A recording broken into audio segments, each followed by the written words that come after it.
And welcome back to WCCF Tech TV, everyone. This is Keith once again, and today we're taking a look at Forza Horizon 4. Now, the game is finally out on PC, provided you were crazy enough to drop the $100 price tag to play it a little bit earlier. But if you weren't, and everyone else, you're going to be waiting until October the 2nd to get a hold of this final build. Now, with that out of the way, what we're here today specifically to talk about is PC performance as it pertains to graphics cards, and we will touch a little bit on Coffee Lake's core scaling at the end. But without further ado, let's talk about the test system that we're using. We're using an Intel Core i5 8600K clocked at 5 GHz, 16 gigabytes of Gale Evo X RAM with CL16 DDR4 3200 on an EVGA classified K motherboard, and the various versions of the graphics cards, which are all reference design outside of the 570 and the 1060. The 570 being the Sapphire Nitro Plus RX 570 4GB, and the GTX 1060 3GB being the PNY Accelerate Gaming 3GB. Now, the reason is those cards did not come in reference flavors as far as out in the wild. So everything else reference, those aftermarket. So I think that's all we have to go through. Yeah, so basically for testing, we did use a built-in benchmark where it made the same run for consistency's sake.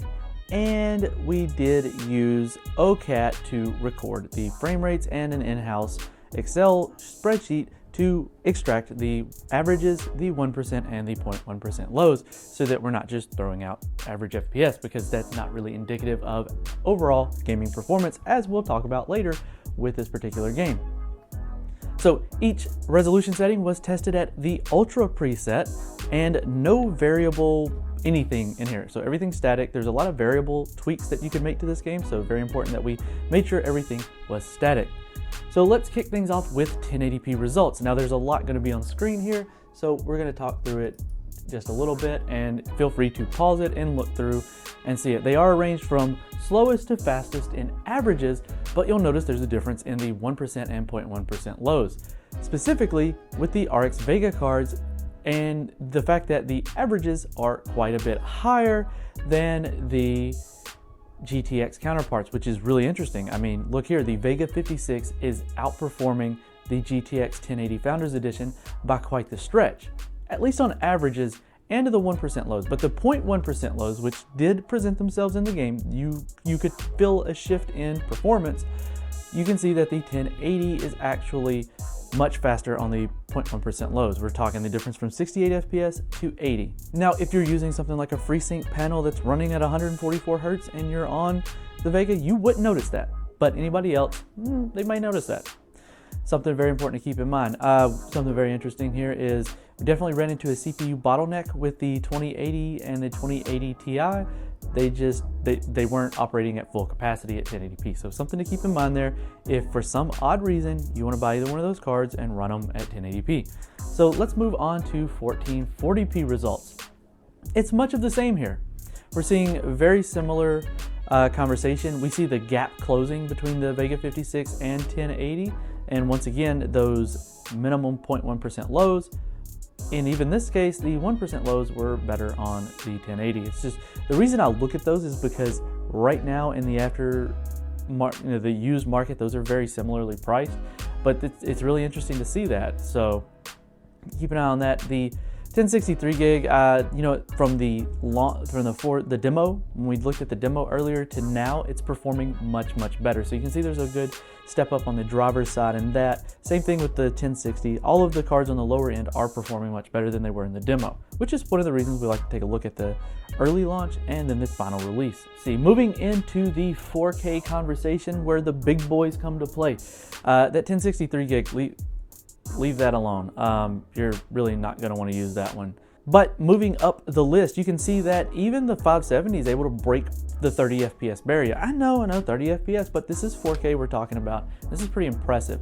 But if you're going to want to break that 60 FPS mark, you're going to have to at least get up to the 1080 or the Vega 56, or just turn some settings down. That's up to you.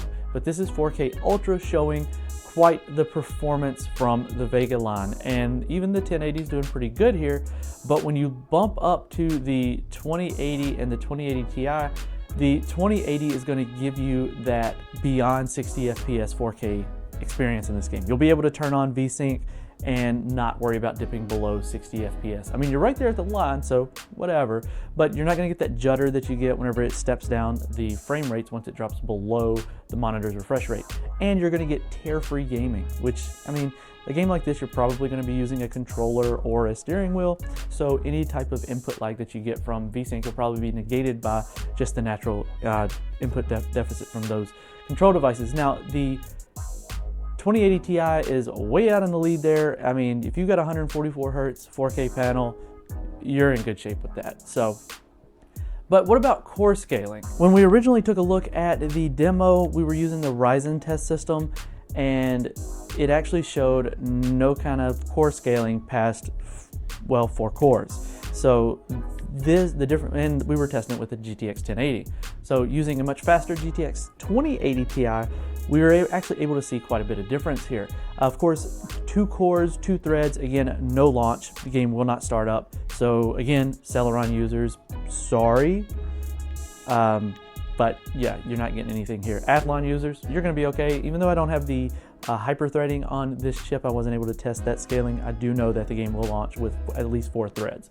So 4 cores is quite a bit behind on the 1% and 0.1% lows, but matches it on the averages, so that's pretty impressive on the average front. But it is interesting now to see a variation in performance from cores, showing that this game does scale and will utilize those cores. So, well, overall, I think Radeon put up a really, really good showing in this game, and that's not uncommon for Forza games. Radeon's always done really well in these games since it's come out on the PC, so that didn't surprise me, and it was good to see the performance increase that the GeForce guys saw from the original demo launch with those drivers to the final game-ready drivers for Forza Horizon 4.